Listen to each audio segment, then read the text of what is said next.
Oh yes, it's coming in 3, 2, 1. On the air with FDT-TV, the premier West Ham and Arsenal football podcast, brought to you every Monday by Michael Hawes and Ian Varker. Hello and welcome to episode 8 of On the Air with Michael Hawes and Ian Varker. We are FDT-TV. As you know from our lovely spang-dangled sort of old new intro. How you doing, Mike? How you doing? Not too bad, mate. Not too bad. A more positive weekend of football. Yep. So that's why I've got the smiles. Not too bad. There was some dubious decisions I want to obviously raise today, because there was a few which I was a little bit disgusted with, I've got to be honest. But it's our good friend old VAR come back to haunt us again. Well, we're in now week, that was what, the 4th game week, and we've got really our first controversies of the Premier League season. It's taken 4 weeks, but we've had a number of them this week. Yes. Which, yes, I'm sure we'll get on to. But first of all, should we get some points out of the way? Should we get some points out of the way? Arsenal come up winners again against Burnley. West Ham were robbed against Manchester United. But where does that leave us on the points table? Okay, so Burnley versus Arsenal. You predicted 1-0 to Burnley. I predicted 2-1 to Arsenal. Yep. We know it was 1-0 to Arsenal, so that's 1 point to me, 0 points to you. West Ham versus Man United. You predicted a 2-3. I predicted a 4-1 to Manchester United. As we know, the score was 2-1. Unfortunately, you were robbed of at least a point on that one. So there's a point apiece. So 1 point to you, 2 points to me. So that puts me back in the lead for this season. So you on 7 points, me on 8 points. Yeah, not great, but there's a lot of football to be played. There's a lot of football to be played. Obviously, we've got I don't think there's a European round this week. We have got that same fixture again, West Ham, Manchester United in the cup. But we're focusing on Premier League fixtures. So what are the fixtures this week? Because if I'm honest, I think you've got Spurs. Yes. I've got no idea who West Ham have got. You're away at Leeds. Oh, okay. Interesting. So you're on the Saturday at 3:00. We're on the Sunday at 4:30. So that means that by default I have to go first, with no fault about this at all. Leeds are struggling this year. Obviously you've got Bielsa Ball. They are still hard working, but not seem to have kicked on. I think they'll be all right. We've got a hard game against Manchester United again. This is where the squad depth comes in. We'll have Antonio back for that game, which will be good. That's maybe something we were a little bit lacking in the last against Manchester United. But what do I think the score is going to be? I'm going to go, and this might sound a little bit odd, I'm going to go for another point for West Ham. I'm going to say 2-2. I'm not sure. I just think Leeds might grab something out of this. Okay. I don't know why, but yeah, 2-2. I've gone slightly different. I know you have, as you mentioned, you've got possibly some issues with your squad depth. Obviously, you've got the League Cup match. So actually, that's one of the things I wanted to discuss with you this evening, in terms of what sort of team are you putting out for that competition. But we'll come back to that in a minute. I am going to go on the basis that you'll play a slightly weakened team in the League Cup, with focus purely on the Premier League and the Europa League. Yep. And therefore, I'm going to put you as 2-1 winners. Okay. Oh, but I'll take it. Let's get the North London derby out of the way, and then we can speak about the League Cup a little bit. Yeah, no worries. As I mentioned, Arsenal take on Spurs in the Premier League on Sunday at 4:30. It's at home, which I suppose gives us an advantage in terms of the fan base there getting behind the team. Spurs started off the season really well. I think they picked up 9 points out of their first three games. Since then, they have gone on for two 3-0 spankings, one to Crystal Palace and the next to Chelsea yesterday. Um, from what I can gather, Spurs just seem to be off the ball a bit. But because they've been off the ball for a bit, I reckon come the North London derby, form goes out the window, and I reckon they're going to come and give us a bit of a pasting, to be honest. But that being said, Arsenal 2 1-0 victories. The Burnley game I thought was going to be the harder game out of the two. We did create some chances, not as many as we did against Norwich, but we did create some chances. Defensively, I thought we were sound again. A few shaky moments between the back line and the goalkeeper, but luckily VAR did actually come to our rescue, which was good. But I think Sunday is going to be a real testament to see where this new formation of team is. We have got a cup match as well this week against Wimbledon, I believe, AFC Wimbledon.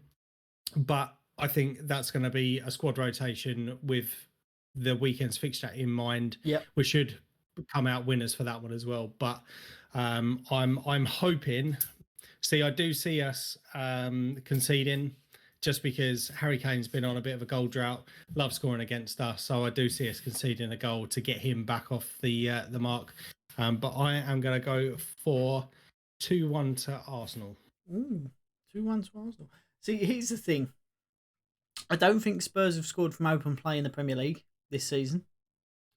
Arsenal started off a little bit shaky, say the least.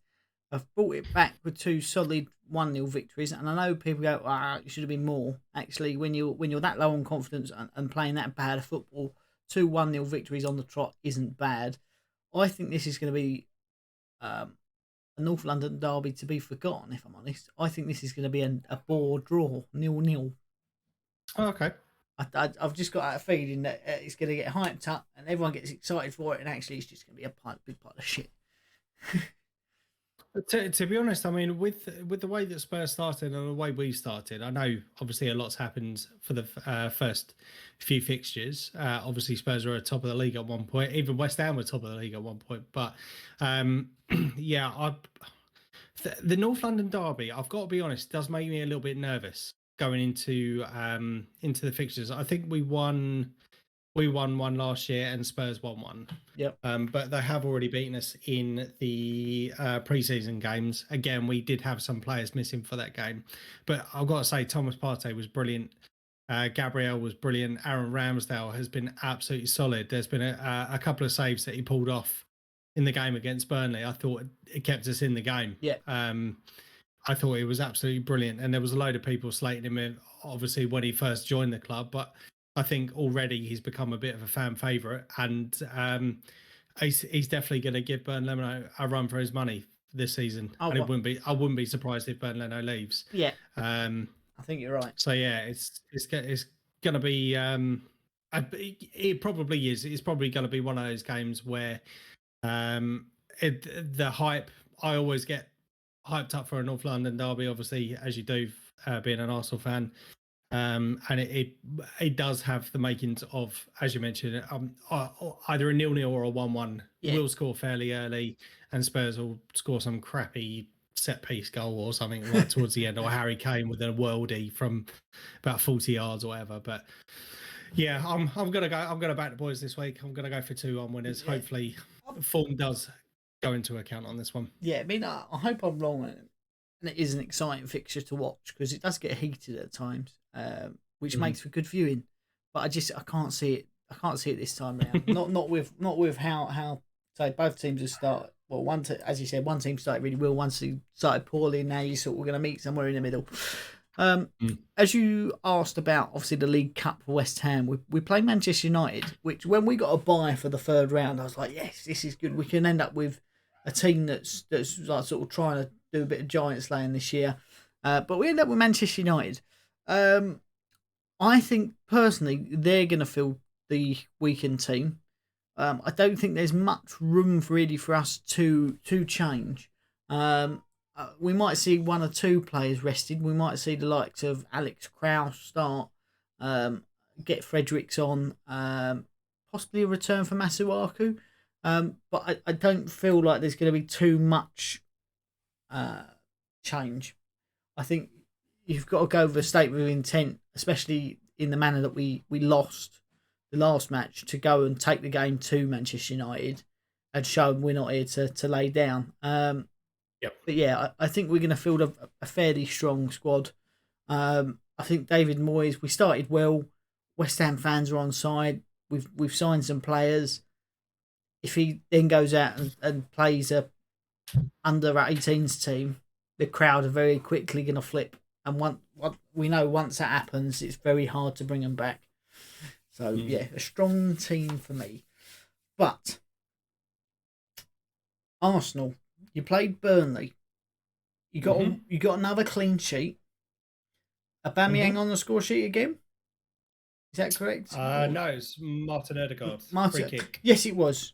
My mistake. It was a Martin Odegaard free kick. Are you? I'm not going to ask are you happy with 3 points, because everyone's always happy with 3 points. Are you happy in which the manner that you won, or yes, was you yearning for a little bit more? I suppose a little from column A and a little from column B. It's always nice to score more goals, but we mentioned it last week that Burnley are a tough team to go to. They're no mugs. I mean, I know their league position doesn't kind of reflect that already this season, but historically, they are a bit of a fortress. Yes. Sean Dyche likes to set them up to cause problems. They don't. They're not a team to kind of pussyfoot around. They get stuck in, and they can score some good goals. They have got good goal threats. Now, for me, with the way that we have been playing already this season, we have seen us concede some very dodgy goals, although there have been changes made since the international break with Aaron Ramsdale coming in. Yep. And I think he's given almost kind of like that Martinez-esque type of command in the box. He's a bit more confident with his feet than Bernd Leno is, but I'm going to kind of put that down to a confidence issue for Bernd Leno, because I think with how he played up until he got injured with the year we won the FA Cup against Chelsea, up until that point, he couldn't do anything wrong. And since he's come back from that, he has looked a little bit shaky. And obviously with some of the goals that we have conceded, as I mentioned, have been partly his fault. He could have done better for some of those. So for me, it's a confidence thing. Yeah. But for someone so young in Aaron Ramsdale to come in and be thrown in kind of the deep end, the same as Gabriel did last year, I think he's been absolutely brilliant. So from a defensive aspect, I think we have done better in the last couple of games, obviously with the clean sheets. And the game against Norwich, we did create a lot more chances than we have seen in any other game that we've played previously, just recently. Whereas Burnley, there were a couple of chances I think that we'd spooned in terms of. There was a couple of chances people were holding on to the ball a bit too long. You could see that Aubameyang was getting frustrated with that. Because I remember one distinctly where I think it was either Saka or Pepe had the ball in the middle of the box. Aubameyang was running through. Yep. All it would have taken was one cheeky little pass. Aubameyang was in. He gets on the score sheet and feels happy about the situation. So from a defensive side of things, happy with the 3 points. But from an offensive thing, I think we need to be more clinical. Yeah. And that may come with say, as you said, the little bit of confidence coming in after scoring a few times and things starting to flow. You're now not conceding and going behind, so you are able to play that sort of expansive football that Arteta likes to play. Mhm. Um, oh, here's the thing, right? I don't want Arsenal to win because that means you get 3 points. But I do want Arsenal to win because that means we can go above Spurs again. So I'm between a rock and a hard place this week. Um, yeah, I mean, you mentioned the VAR that went for you. We're going to get into why it's been bad, but give us a bit of a rundown as to how it went for you this week. Okay, so it was a ball was being played out from the back, and it fell to Ben White. Ben White, I think, felt a little bit of pressure on him with doing the typical play the way you're facing thing. Tried to pass it back to Aaron Ramsdale, and I can't remember. I think it was Vidra. I think was running through on the ball, and Aaron Ramsdale got his foot to the ball, and Vidra went down. Yes. Now, I from both aspects, we've seen them given, but at the same time, I think I'm glad the VAR was there to see that the contact was made with the ball first, Yeah. And the decision was overturned. So it's nice to have a decision that goes for us for a change, because they normally go against us. But yeah, it was kind of like a real heart in mouth moment at that particular point. And just luckily that we did have the VAR to overturn the on-field decision. And if I'm honest, that's the way we've seen VAR being used this year, which is good. And I think everyone, although decisions might go against you, everyone's understanding that actually it is working. And that was another decision that went for it. Obviously, there were some that went against it. We'll get onto that shortly. But Ben White, £50 million man, shaky start, I think is a fair way to describe his start at Arsenal. Are you impressed, or do you think maybe you've overpaid? There's sparks of it. I think with the price tag, obviously he's a young English player and therefore has the potential to develop. Now, I suppose you have to kind of look at it from two angles, in the fact that you've got a premium as to which he is young, does have the potential to become a great player, but at the same time, I think with that sort of price tag, that does put a lot of pressure on him to start off with. So I would say it's definitely one for the future that we need to watch out for, as to whether he's going to be worth the price tag. But at the same time, you kind of lump it, or you look at the whole Pepe situation. £72 million for that sort of player, you expect more from. So I can kind of see it from both sides. But he has shown flashes of brilliance. Fair enough. So I'm going to move on slightly to the West Ham game. Now, I did make some notes, which I will bring up. I didn't transfer them like I normally do, so I do apologise, because they're on my phone for those who are listening. But what I've put on here, Pogba, at least 4 yellow card offences, didn't even get booked. And I made this. This was in about the 70th minute. I made a lot of these notes. Ronaldo and Bruno Fernandes diving in the box every time they have the ball. And there were a number of them which weren't given as penalties, so which means they were dives, so they should have been booked. Wan-Bissaka absolutely clattered someone in the box, which should have been a penalty, but it was actually given as a free kick for the West Ham player on Wan-Bissaka. I think it was Souček. Yeah. But it wasn't given, and it wasn't looked at by VAR. The commentators even were making remarks about it, saying they don't understand how that's not a penalty. And like, obviously Jesse Lingard scored, didn't he? Didn't celebrate, but then his Manchester United teammates jumped all over him, sort of made him celebrate. But the penalty at the end should have had to have been retaken. David De Gea was a full stride off of his line before the ball was kicked. So by all the rules of penalties that have been taken over the last season and a half, he should have been made to retake it. But it wasn't, and I think it goes. We're now at a point where we've seen VAR work for 4 weeks, well, 3 weeks, 4 weeks, and this week it's gone to pot as it has in a number of games. But all the decisions have gone for the traditional big clubs, so to speak. Um, I obviously Arsenal had the decision go for them. I agree that was the only correct one. Manchester City had Kyle Walker sent off and a penalty given. Then it was overturned for a clear and obvious error. Well, it wasn't a clear and obvious error. So yes, it was an error. Was it clear and obvious? No, it wasn't. So that shouldn't have been overturned.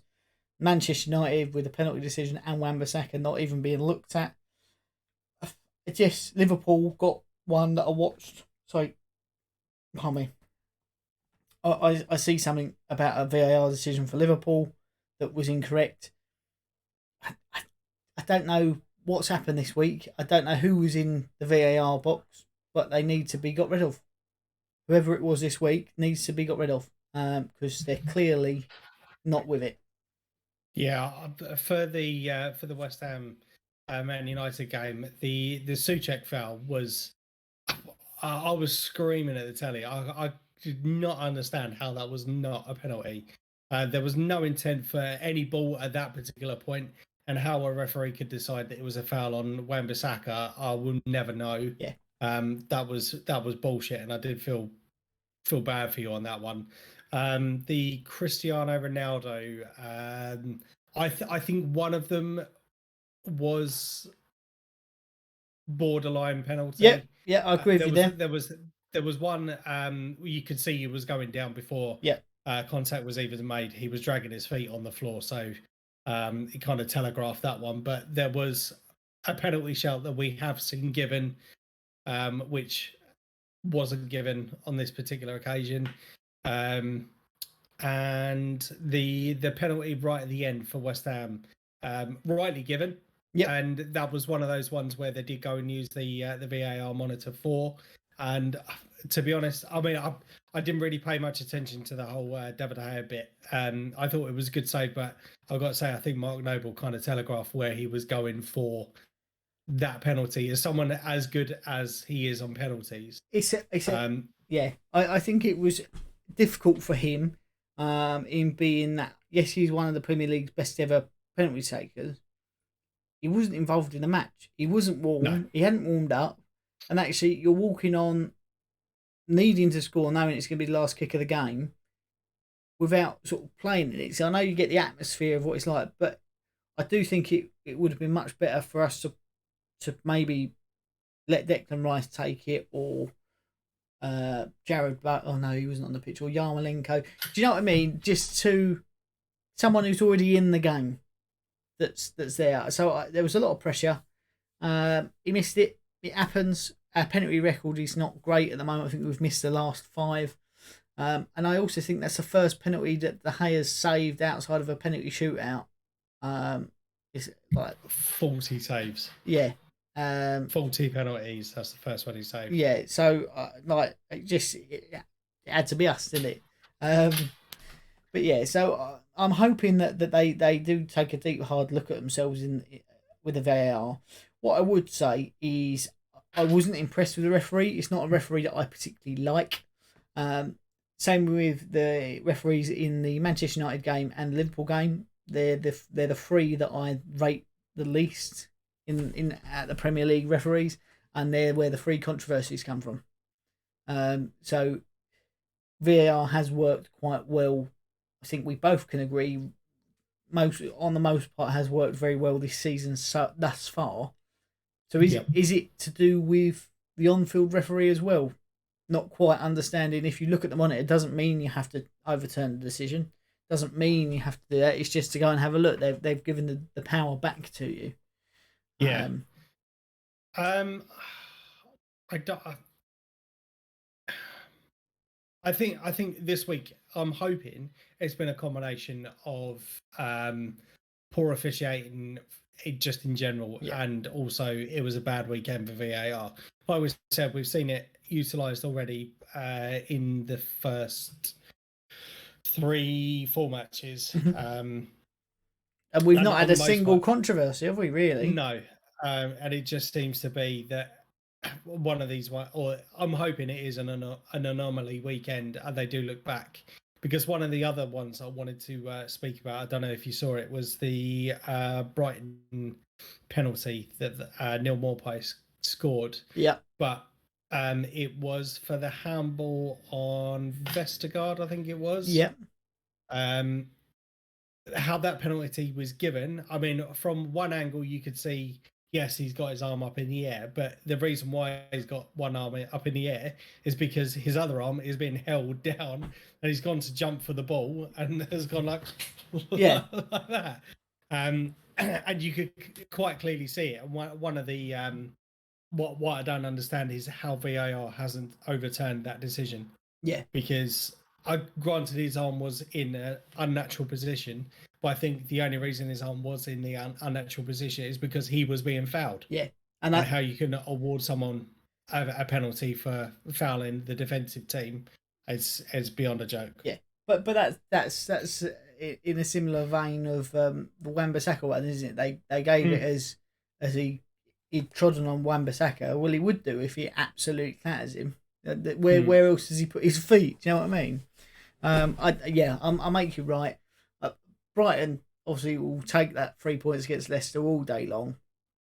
But again, is that the agenda to get Leicester not being a big team? Because they've been upsetting the apple cart the last couple of seasons, haven't they? They weren't invited to the Super League. I mean, with the start that Arsenal have made, can you imagine if you had made a Super League? It would have been Arsenal, Barcelona, and Spurs getting spanked every week, wouldn't it? At this point, But we're another week in.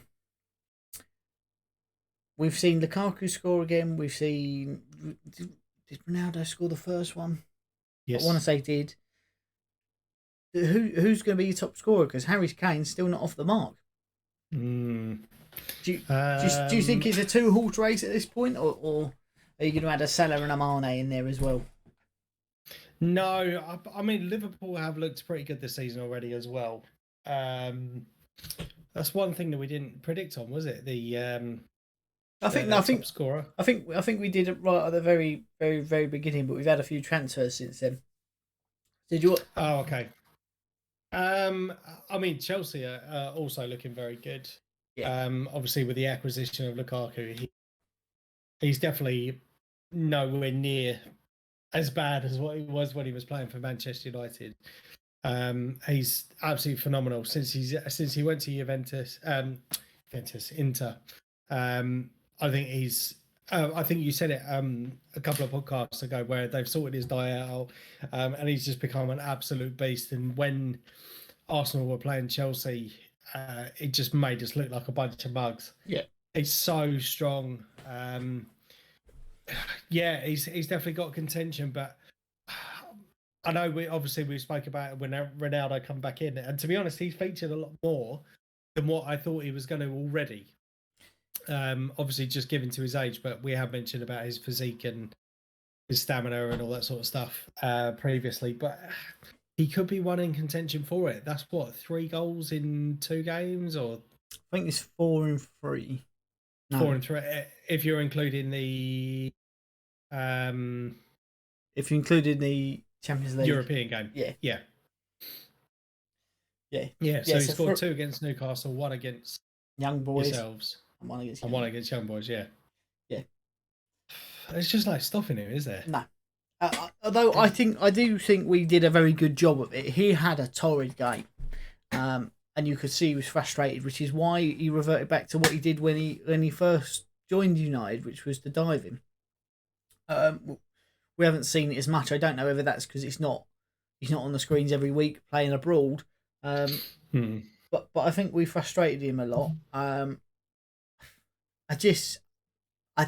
don't think Ollie's not the manager. I think you give them a different manager, and they're winning that league all day long. They've got on paper one of the best squads. They've got arguably one of the best players in the world leading the line. They've got a number of young strikers that can score goals in abundance, yet they've got a manager who's seemingly clueless. Mm. I think you put him in charge of any other team, they're relegated. I think it's just a pure fact that the quality of the players on the pitch, that they're winning games. I don't think there's any tactical masterclass about it at all. I think tactically, I think we were the better team. As we've seen with young boys, that game should have been 4 or 5-0 to Manchester United. It wasn't. It was 2-1 to young boys. I don't think he'll be the first sacked, but I do think he will go this year. There was a thing about him being on a 3-year plan, and they didn't expect to win anything until this year. I still feel that they're gonna drop a little bit short. They might get to a few finals, but I don't think they're gonna win anything. Be interesting to see. Will be very interesting to see. But I don't think we've got any more controversies for this week. There's not really been much else in football news. Jimmy Greaves has obviously passed away, so that's unfortunate. But it happens to the best of us. It will happen to the best of us. It happens to everyone eventually. But have you got anything else to add to this week? No, nothing from me apart from come on, you Gunners. Well, you're climbing the table slowly, 3 points at a time. Hopefully, another 3 points at the weekend. But until next week, I have been Ian. I've been Mike. We have been on the air, and we are FDT-TV. Make sure you go over to our YouTube channel and subscribe. Leave a comment below. Let us know who you think is going to be the top scorer in the Premier League this season, and we will see you next week.